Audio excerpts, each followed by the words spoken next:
run them lights up. We need like 10,000 lights on this mother. Yeah.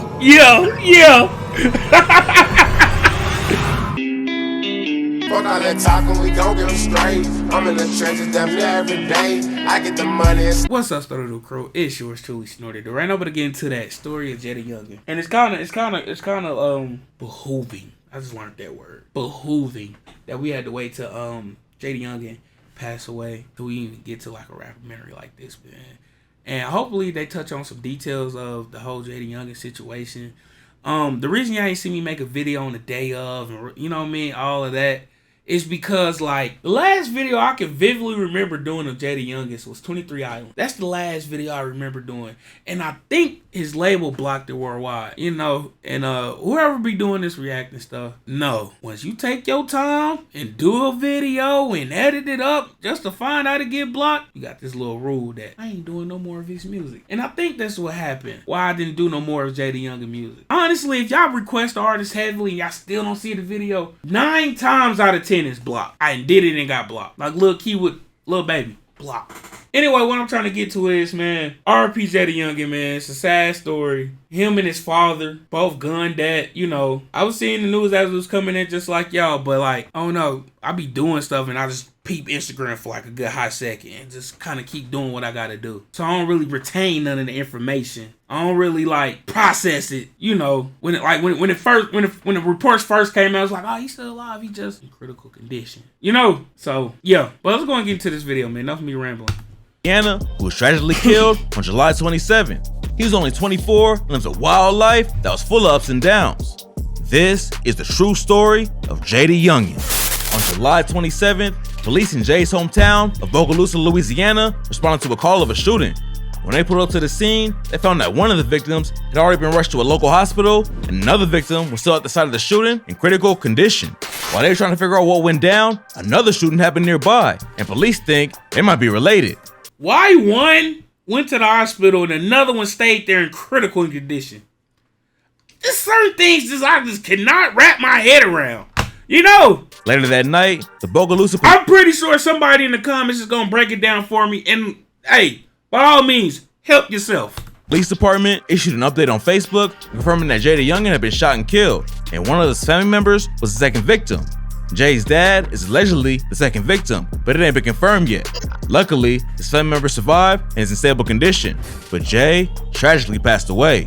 Before his death was confirmed, a woman who's allegedly Jay's sister hopped on Twitter and said the rumors about him dying was false. She wrote, "Shut up, y'all know what the f y'all talking about for real. Then, ain't nobody dead, stop eating and go read a book." She topped it all off by writing, "I hate you internet freaking stop trying to confirm shit y'all don't fucking know, bullshit asses."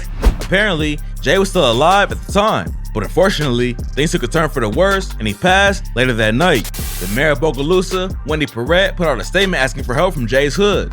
She said, "The senseless shooting in Bogalusa is another tragic reminder of the pain that violent crime brings with it. My thoughts and prayers are with the victims' family and friends. As your mayor and as a mother, I plead on behalf of our community and our children. Today must mean enough is finally enough. Stop the violence. See something, say something." No one knows who was behind the shooting yet, but investigators on the case say that the violence was retaliatory. Jay been in trouble with the law in the past, and he actually just got out of prison in June for possession of a firearm while under indictment. Jay blew up in the late 2010s after racking up millions of plays on SoundCloud. His debut project, Roughway, dropped in early 2017 and built him a buzz in the local scene. Then, his track Interstate went viral on YouTube and hit over 4 million views in under a month. By this point, Jay already had enough momentum to be considered for XXL's 2018 freshman list. He stayed on his grind and dropped 3 more tapes: The Real Jumpman's 23, Wake Up, and Taking Off. The track Elimination off of his 23 project ended up becoming his breakout single, racking up over 50 million plays on Spotify. His next project, Forever 23... I did not know that motherfucker did that money numbers. I knew the song was fire. Like, this is one of my go-to JayDaYoungan songs. I actually seen this guy live in performance. Now I'm sitting here thinking about it. And when he rapped that, I rapped that everywhere. It's not the time or the place. But look, though. Yeah, I just thought about it randomly. So there's no connection to nothing. You know what I mean? Pushed him even further into the spotlight and became his first mixtape to hit the Billboard 200 chart. By the end of 2019, Jay already dropped 10 mixtapes and was becoming one of the hottest new rappers in the South. But even though his career was popping off, he still had a foot in the streets and couldn't stay out of trouble. He ended up missing one of the biggest shows of his life after getting arrested in Florida. Jay was pulled over for speeding on May 11th, 2019 by the Florida Highway Patrol. The cops said they smelled weed, so they searched his whip and found 20 grams of weed, paraphernalia, and pills. Plus, one of the other people in the car had a gun on him. Jay ended up getting arrested and hit with a felony possession of a controlled substance without a prescription. He was out on bail the next day, but still had to cancel his set at Rolling Loud. Then in 2020, Jay was arrested again after he allegedly assaulted his old girl. She called the police and claimed they had a fight. Then, Jay grabbed her hair and started punching her over and over. She was pregnant with their first kid at the time, but Jay also allegedly choked her till she damn near passed out. The police went to his crib in Houston, Texas, and raided the house. At first, they couldn't find Jay, but they did find 24 bands in cash, promethazine, oxycodone, and guns. Eventually, the cops found Jay hiding in his attic and booked him for assaulting a pregnant woman and illegal drug possession. Jay's ex later posted photos of her bruises on social media. And you know what's so crazy, man? Like, when these artists be going back and forth to jail, man, I don't really be knowing why. Like, I see a Say Cheese post. Oh, such and such been arrested on, but I like think nothing of it and go about my day. So I'll really not retain it, or I retain the information or whatever, cause I don't be thinking nothing of it. Like these niggas be sometimes in and out, sometimes, you know. What I'm trying to get to is, man, I did not know he was allegedly beating his girl. And I know this ain't the right time to be even mentioning on things like that, but it's like, shit like that I did not know. And, you know, yeah.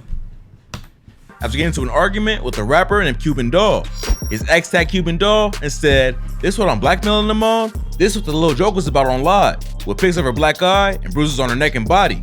Even though Jay was arrested for assault, the two of them ended up getting back together pretty fast. Just a few weeks later, they both got arrested at an Airbnb in Georgia when cops found bottles of lean, pills, 11 guns, and over 2 bands in cash.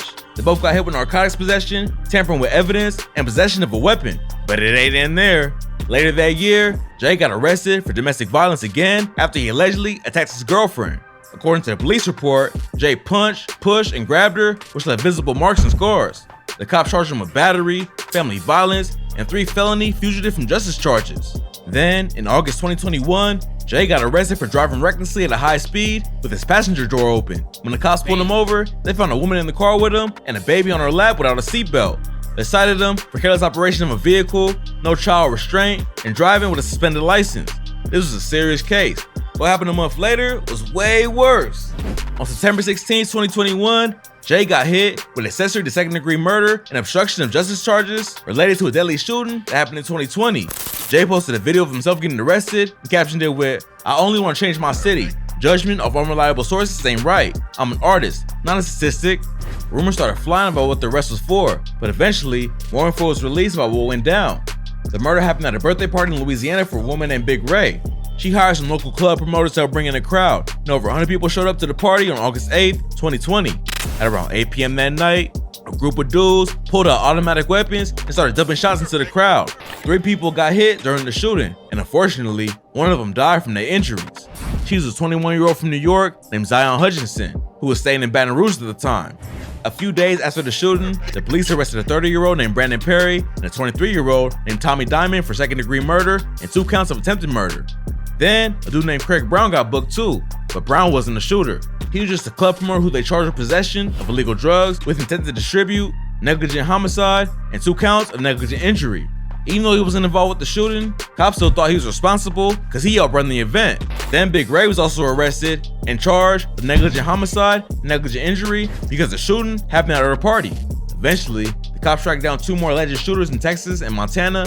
Then a year later, they connected Jay to the case. Since he was charged with accessory to second-degree murder, the cops obviously didn't think Jay was one of the dudes shooting, but they might have thought he helped the shooters escape or get rid of evidence. Jay never spoke about what went down publicly, and we'll probably never know the full story of what happened that night. Of course he didn't speak on it publicly. It was still an ongoing case.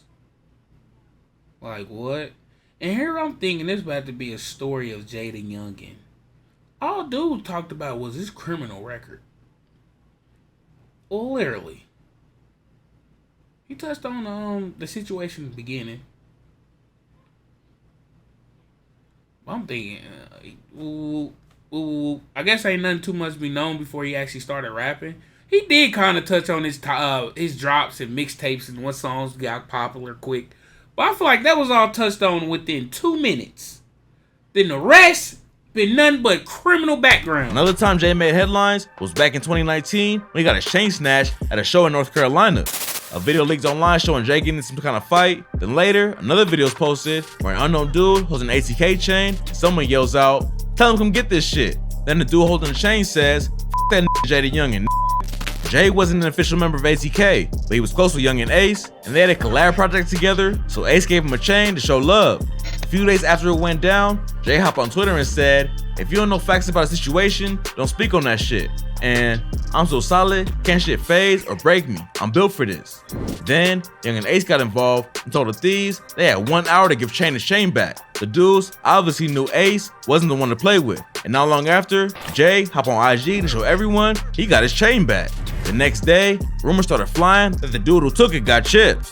A dude named Aaron Thomas was killed in his home in Greensboro, North Carolina, and Jay and some ATK affiliates started dissing him on social media, so it seemed like they was behind the hit. Later, one of Aaron's homies came out and said that Jay and the other dudes was lying for clout. According to him, Jay and Ace paid 25 racks to get the chain back, and Aaron's death wasn't related to the situation. He also FaceTimed the dude who took the chain, proved that ATK wasn't involved at all. JayDaYoungan had a lot of issues, but at the end of the day, he was a talented artist who never stopped working on his craft. He already dropped 2 EPs this year, and also planned on creating his own label to sign other artists who came from the streets like him. Unfortunately, he'll never be able to reach his full potential, but he left fans with a ton of music to carry on his legacy. There ain't too many details about our shooting available yet, but the story's still developing, so make sure y'all tap in for updates. Rest in peace to JayDaYoungan. I mean, I was thinking we was gonna learn some shit that we ain't already know for real. Like, nigga, where this nigga with the high school, like the real life story type shit, how he met his homeboy, like this shit like that, how he met Famous, how you know, shit. This shit like that. I ain't gonna sit here and sugarcoat it. I thought we was gonna learn all that, but apparently not. That's not important about a man's story though. So yeah. Let me know how y'all feel about the video down in the comment section down below, man. If y'all got a better one of these to actually tell us like the story and whatnot, please send that through. Other than that though, man, it's your boy Snore. I'm gone, man.